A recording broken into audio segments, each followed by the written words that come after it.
Welcome to As We Eat, where we explore the intersection of food, family, history, and culture. We think there's something magical that happens when people get together and share food. Conversations seem to happen a little more naturally. We talk about our commonalities and our differences. We share stories, memories, and recipes.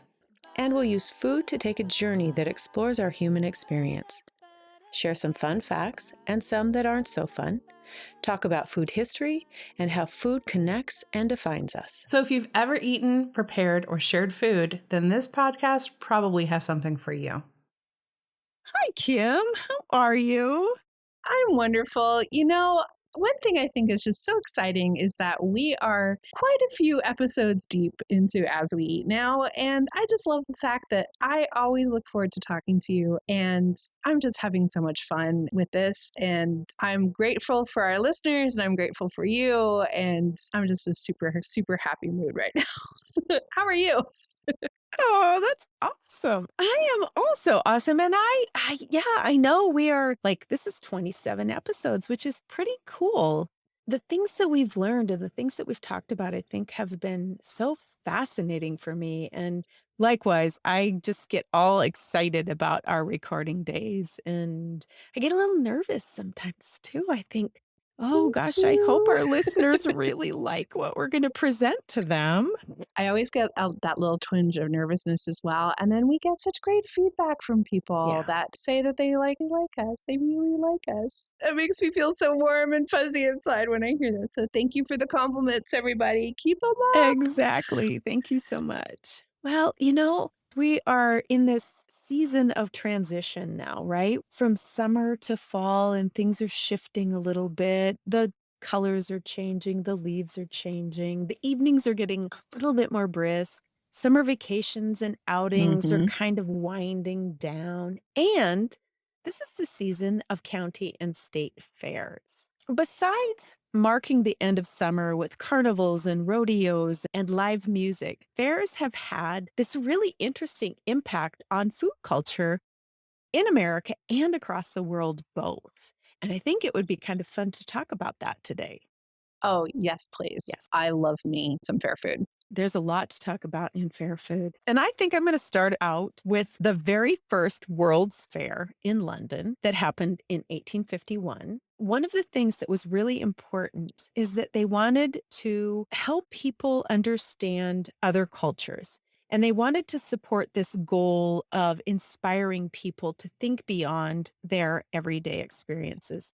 So there were a lot of cuisines that were represented in this first World's Fair, from Morocco and Turkey and China. And the one thing that they talked about was that these were authentic foods. And I didn't know that we have talked about the word authentic before, but I think it was really important during this period of time that they felt that the foods that were being represented and presented to people, that they were authentic, so that they were expanding this worldview. And then you get into the exhibitions of the 1893 World's Fair, which was held in Chicago. And this one focused on, and this is a super interesting dichotomy to me.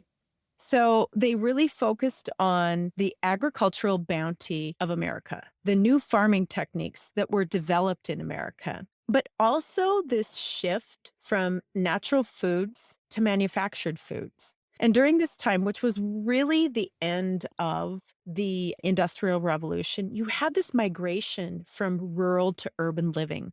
So as a country, we had to figure out how to feed our cities.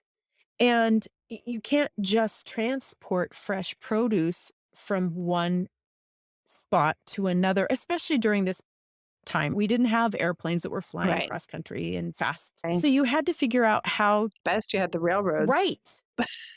And so you had to really. But they were still being constructed. Exactly. Really. Yeah. So you had to figure out how to feed the cities because so many people had migrated from this rural life into this urban life. And it was at this point in time that we had foods like shredded wheats and Cracker Jacks that were actually introduced at this World's Fair. And again, it's really super interesting because you have these dishes, these meals, these products that were composed of natural ingredients, but they use these new manufacturing technologies to get the foods to these urban centers. So you were playing this line between natural foods and what they called synthetic foods, which was really interesting because they still were manufactured from natural foods, but because they were not homemade, they were considered synthetic foods. And that goes for canned foods. These canned goods were also a really super important product that was being promoted during this World's Fair. We've talked about this before, the concern, especially in the 19th century, that the American public was concerned about the purity of the products, right? So during this World's Fair, they have these beautiful displays of canned goods in the agricultural building. And I know that we may raise an eyebrow a little bit about this display of canned goods, but you have to remember that this was really a new concept. And to overcome this apprehension of canned goods, they were given this validity because of the fact that they were within this building itself. Actually had the official guide to the World's Columbia Exposition. Now, this fair was dedicated to Columbus's discovery. Please note the air quotes around discovery of America. Air quotes. There are air quotes here, folks. Right. And this is history, my friends. It is not the opinion of this podcast or the cast or crew or whatever other disclaimer that we have to make here. But at any rate, the official guide actually lists canned goods in several of the exhibitions. The whole write-up talks about the canned goods. And then past those types of exhibitions, you had national villages, which I imagine were much like the London Fair that offered these cuisines from around the world. And it's important to remember that around this time, America was really starting to look beyond the English methods of cooking, and anything that was foreign was really exotic. There was this sense in these national villages, there was this sense of adventure and daring and a little bit of I can do anything, you can do better attitude that was really fostered by the guide, because in the write-ups, it included things like a dish that only insert your favorite ethnic group could eat. So there was this kind of this competition that was presented to you. Only a Swede could eat this unless possibly you could eat it. So there was this invitation into experiencing some of these, like this challenge. Yes, into eating some of these other dishes. And when you think about it, our more modern county and state fairs aren't that much different when it comes to foods. We see things like fried beer, stew on a stick, Kool-Aid pickle, Krispy Kreme donut burgers. These are dishes that speak to the evolution of our perception of food combinations, but also the innovations that we saw with the canned goods and chewing gum and pancake mixes that were introduced during this 1893 World's Fair. They're things that we take for granted now, but they were cutting edge. And they really exemplified the innovation of new products, new ways to move our agricultural bounty across the nation. Today, we also see at the fairs, specifically state fairs, dishes that also define a region, like cream puffs in Wisconsin. And this was a campaign that was championed by the dairy industry in Wisconsin back in 1924. Wine slushies, which of course is a California State Fair offering. And with more than 1,200 wineries, what else could you serve? Only kidding, only kidding. California's agricultural industry is abundant and varied. But of course, wine slushies in California. Scones at the Puyallup. Now, if you're not from the Pacific Northwest or if you haven't lived there, this may be a little bit of a head scratcher. But basically, the Fisher family, they're the ones that make the scones and the scone mixes. And if you've been in any grocery store in the Pacific Northwest, you will recognize the plaid. You recognize it right away. Exactly. They came to Seattle in 1905 because it was a, quote, promising city on the coast. And they opened up the largest flour mill in Seattle. And the state fair was a great way to promote their company. They developed the scone and the rest is Pacific Northwest history. Oh, and they're so good. And I hadn't heard about them until I moved up into the area. Even talking about them, even imagining the plaid on the branding, I can taste the scone, Right. especially with a little bit of raspberry preserves, because that's how they serve it, and it's amazing. People will go to great lengths. They'll take home bags and bags of them from the fair. And I think that it transports you. We talk about food memories so often. It transports you back onto the Midway, right? I mean, Absolutely. It's probably the only scone that can do that. Oh, yeah, no doubt. Speaking to the power of fair food, the Washington State Fair was canceled in 2020. Yet they had several weekends in a row where you could come to the fairground. There was a route that was established that would allow you to basically drive through and pick up fair food. I just thought that was so fascinating that they recognized how important the food component was. That even though they couldn't do any of the rest of it, the Grange exhibits or the 4-H competitions or anything, that it was, we're going to make it so that you can come get your food fair fix. I didn't know that they did that. That is so cool. Corn dogs, which are synonymous with Illinois, and I think, Kim, that you're going to be talking about this a little bit later, but quickly, the Vos corn dog has been served for over 50 years at the Illinois State Fair by 3 generations of the Vos family. Oh, wow. And then we have the Idaho ice cream potato. This is one of those innovative food items. It's food pretending to be something it's not, which always messes with your senses. So the potato is actually vanilla ice cream that's shaped like a potato. It's rolled in cocoa powder, and then it's topped with whipped cream, chocolate syrup, nuts, and Oreos. And then you have roasted corn on the cob in Indiana, of course. Of course. And over 100,000 ears of corn that are served at the fair are all from local farms that are picked and delivered daily. Oh, that's incredible. And then we have Oregon with the hemp burger. Enough said. Right. Seafood chowder is a favorite fair food at Rhode Island, which totally makes sense for the ocean state. And then you have all of the 4-H programs that, in addition to the animal husbandry, promote baking and canning and pickling and preserving foods that are judged against a set of standards. And the purpose of this is not necessarily to be competitive, but to teach the importance of how each of the ingredients functions within a recipe. It teaches techniques and how to produce wholesome, nutritious food. So you could really say that fair foods foster food education and innovation.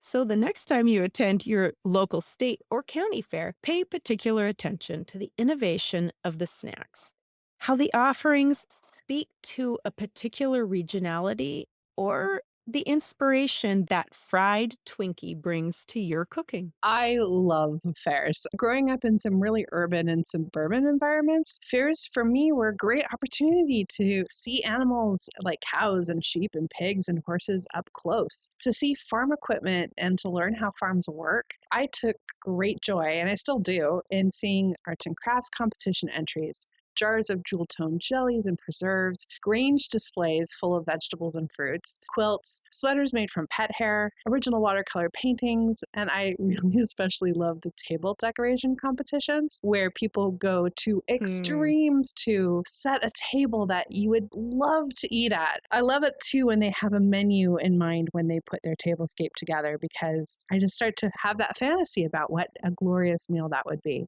And that's why we do what we do, right? Because we love that juxtaposition or that intersection of food and culture and what it brings to us and to our imaginations. Fairs as an organized gathering for exposition, entertainment, and trading really harkens back to the Roman Empire. It's something we've been doing continuously for centuries. And when we talk about fairs, they can be the smaller village or county or state fairs or an agricultural show, all the way to the large multinational fairs that we call World's Fairs.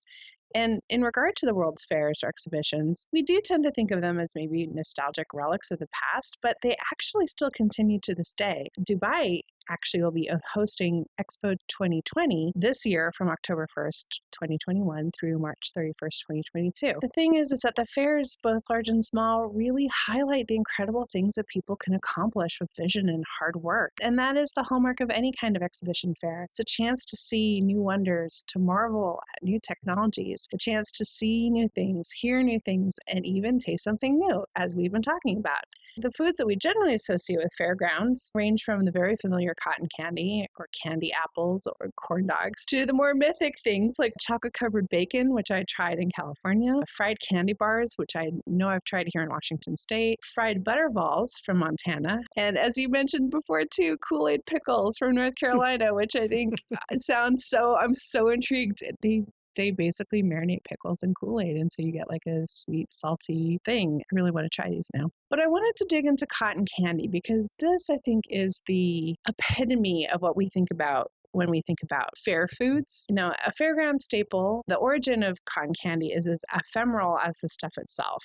It appears to have been conjured from thin air. There are several romantic stories about cotton candy, also known as spun sugar, fairy floss, or candy floss, depending where you live in the world. Stories about candy floss debuting at the Ringling Brothers and Barnum and Bailey Circus, or at the 1904 World's Fair in St. Louis. But really, filaments of sugar were used by mid-18th century master confectioners to create delicate, edible nests for sweetmeats.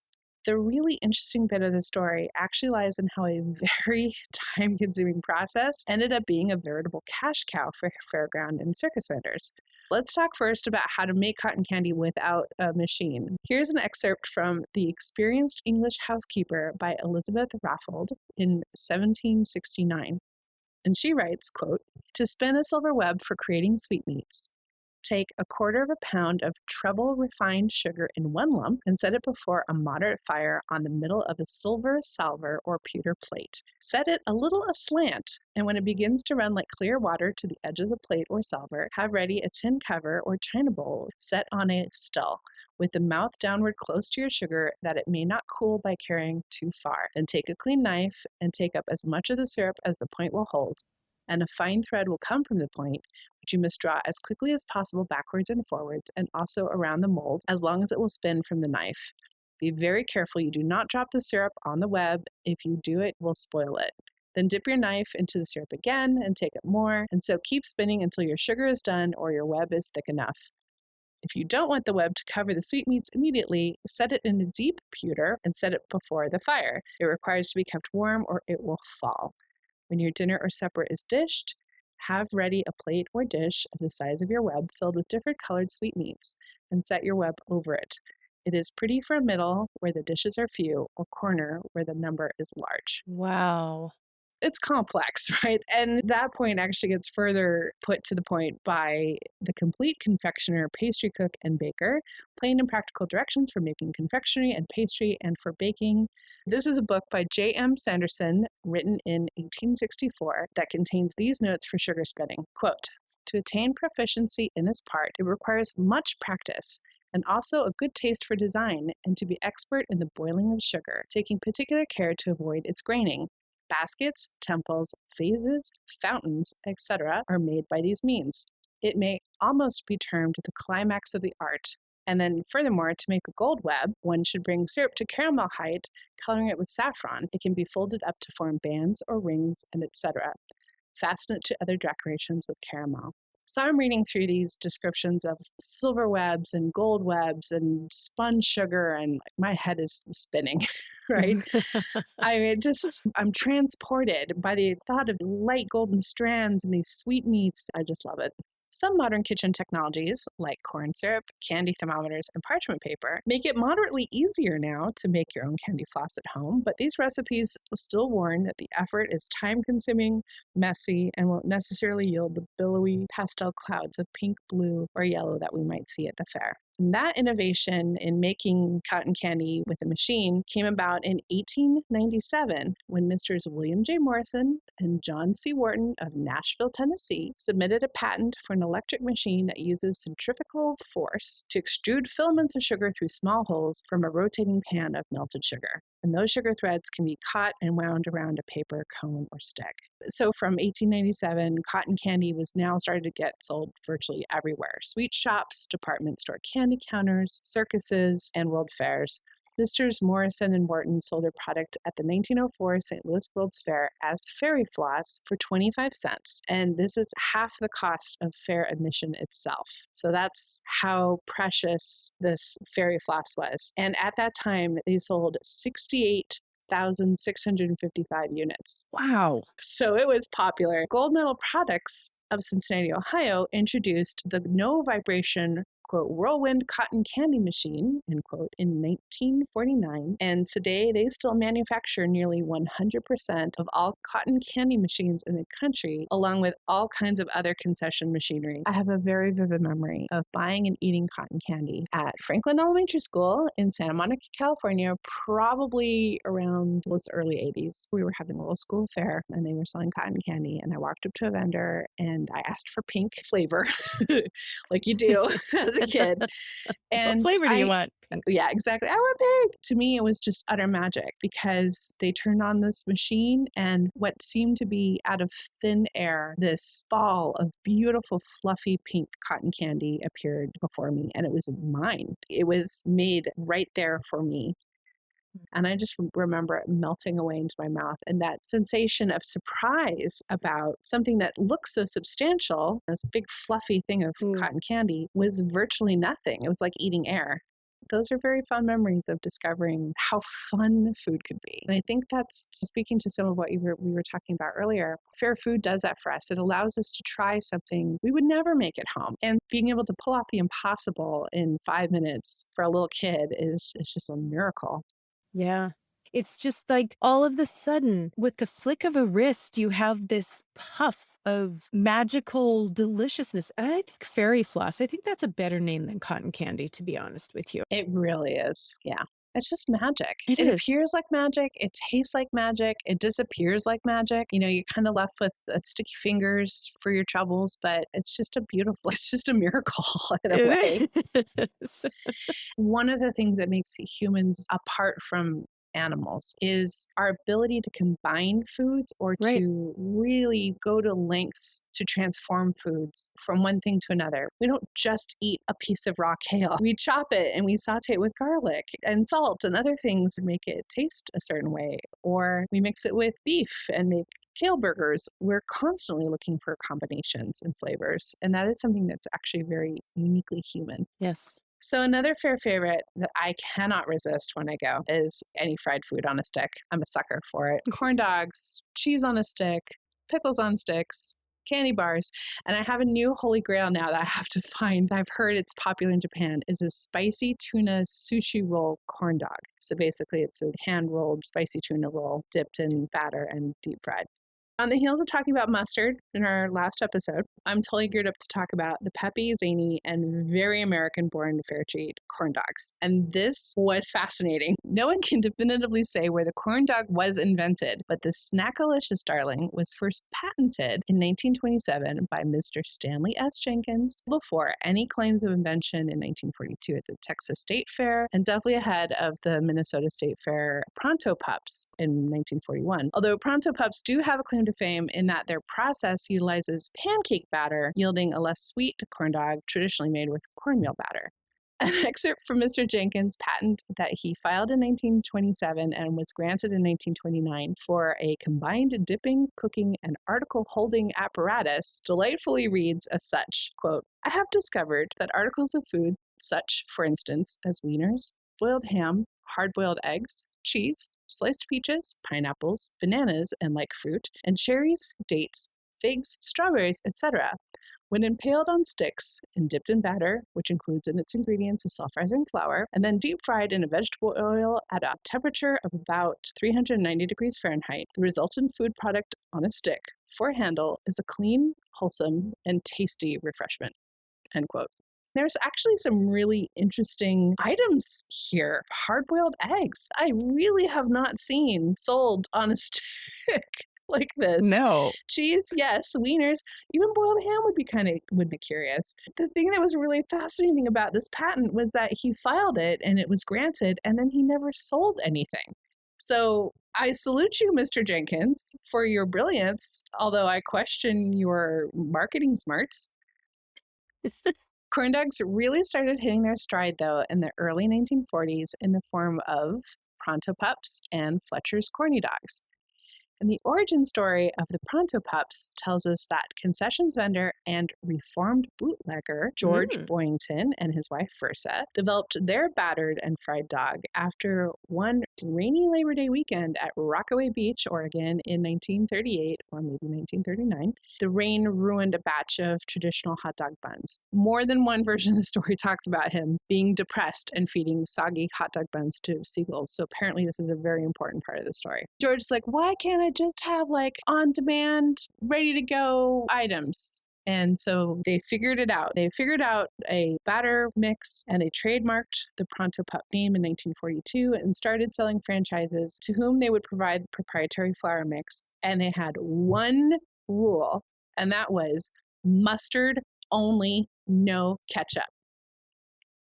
If you were a franchisee, it was mustard only, which is frankly something I can get behind. Even though I love ketchup, I love mustard a little bit more. Several decades later, you can now get a Pronto Pup with ketchup and mustard, but it took decades for them to loosen up on this mustard rule. Goes to show you how important mustard is. In October 1945, the Christian Science Monitor had this to say of Pronto Pups. Quote, if you have never heard of Pronto Pups, prepare yourself. They show signs of becoming as ubiquitous as Tom Thumb golf, at least in the West. A man named G.M. Boyington of Salem, Oregon, invented and patented a special type of dough mix that looks like waffle batter. He impales a hot dog on a stick, dips the dog in the batter, thrusts it for a couple of moments into boiling deep fat, and presto, you have a Pronto Pup. And it remains hot for 45 minutes or more, hence will probably be seen on many picnics, end quote. But these days, Pronto Pups are synonymous with my new favorite state fair, the Minnesota State Fair, home of Princess Kay and the Milky Way. With thanks to a man named William Breed, who after tasting his first Pronto Pup at a franchise in Chicago, secured 6 concession spots at the Minnesota State Fairgrounds in 1947. He convinced the Chicago franchisees to serve Pronto Pups at the Minnesota State Fair. And that year, 1947, 106,000 Pronto Pups were sold. And they've been a hit at the fair ever since. They are the unofficial food of the Minnesota State Fair. Another take on corn dog history involved brothers Neil and Carl Fletcher, who started selling their own brand of corny dogs at the Texas State Fair in 1942. 3 generations later, and the Fletcher's secret recipe is still secret, but they sell upwards of 600,000 corn dogs every year during the 3-week state fair. Now, I am going to have to come back with a little bit more research on the Fletchers because there are some behind-the-scenes stories about this family that are wild, like Family Feud and a kidnapping. So I'm going to do my best to get some more detail going here. So check our social media for the dish on the Fletchers and their crazy corn dog empire. Corn dogs are not just popular in the United States, they're enjoyed around the world. In Argentina, they're sold at train stations and are made with cheese. In Australia, they're called Dagwood dogs. In New Zealand and South Korea, they are simply called a hot dog, which is also the name that they call hot dogs. So you could be getting a hot dog or you could be getting a corn dog if you ask for a hot dog. Okay. In Japan, they call it an American dog, but that batter is traditionally made with wheat rather than corn. And there's a new variation on the Korean version of the corn dog that actually has French fries on it. The pictures are really neat and amazing. I want to try one. I want to try all of them. Seriously, food on a stick. I want to eat them all. It's wholesome, it's tasty, and it's clean, according to our Mr. Jenkins. Mr. Jenkins patent. Yeah. So back to the World's Fair Expo 2020. The theme this year is Connecting Minds, Creating the Future, and there is a subcomponent of the fair dedicated specifically to food and livelihoods to, quote, discover how everything from climate change to technology will change how we source, prepare, and cook food, end quote. The fair this year is expected to feature more than 200 food and beverage stalls. The thing that is driving me to utter distraction about this year's event is an epical banquet at the Universal Museum of Food, described as such. Welcome to the year 2320. As a guest to the AI-curated Universal Museum of Food, you'll have a once-in-a-lifetime chance to explore the history of the world through food. Journey from caveman to spaceman as we feature extinct foods, levitating cakes, and a crisp of 1,000 flavors before taking a time-transcending journey over 3 spectacular paired courses designed to open your senses to the edible possibilities of future epics. And this whole thing is being staged by Bompus and Par. They call themselves a multisensory experience design studio. 2 of the innovations promised at the Expo 2020 this year is bioluminescent soup and a flavor-changing dessert. And I'm just thinking Violet Beauregard from Charlie and the Chocolate Factory would absolutely finally get her wish for the flavor-changing gum. I love the fact that we started talking about the World's Fair in 1854. 1851 in London and 1893 in Chicago. Yeah. But here we are in 2021, and we're still having these conversations about food and how we're going to feed, our nations, how we're going to bring food to the cities. We're still playing with this notion of what is authentic food and what flavors are remaining to be discovered. I'm really excited about the fact that this is a human conversation that has been taking place for centuries, that we find it still valuable to talk about. That makes me really happy. We care about food. We care about the things that we eat and why we eat them and who we eat them with. And it just makes me happy to be part of it. So I wish I could go to Dubai this year and experience this event, but there is going to be another one in Kyoto in 2023, and I'm going to plan to be there. We'll have to make plans to be there together. 2020. Yes. Oh, we can totally do 2025. Yeah. Yes, we'll plan to be there together. Okay. Awesome. Perfect. Can't wait. Stay tuned as we eat, fans. We'll bring you with us. So, yeah, we're going to be going to the Washington State Fair this year. Excited. It's going to be a live event. So I will make sure I get pictures of all the delicious things I eat. And I think I'm going to revisit some old foods or familiar foods that I haven't had for a while, like cotton candy, and have that moment of magic. So I can't wait to see the fair foods that you enjoy when you go to the Puyallup. Yeah, and stay tuned for more about the fascinating Fletcher family and their kidnapping saga. But I'm starving, like always. Like always. So I don't think we have levitating cakes available in the house or bioluminescent soup, but I'm sure I can find something delicious. I actually even have some corn dogs in the freezer, which is sad place for them. So I might pop them in the air fryer and start to pregame for the Washington State Fair. So before you go on your corn dog induced adventure, Yes. What are we going to talk about in 2 weeks? Oh, in 2 weeks, we are going to revisit one of our favorite topics, which is kitchen technologies. If you have suggestions, we actually love suggestions. We love it when you make them. Give us a shout out. Let us know what you have lurking in your kitchen that you would like a little bit more history on. I'm happy to do the research.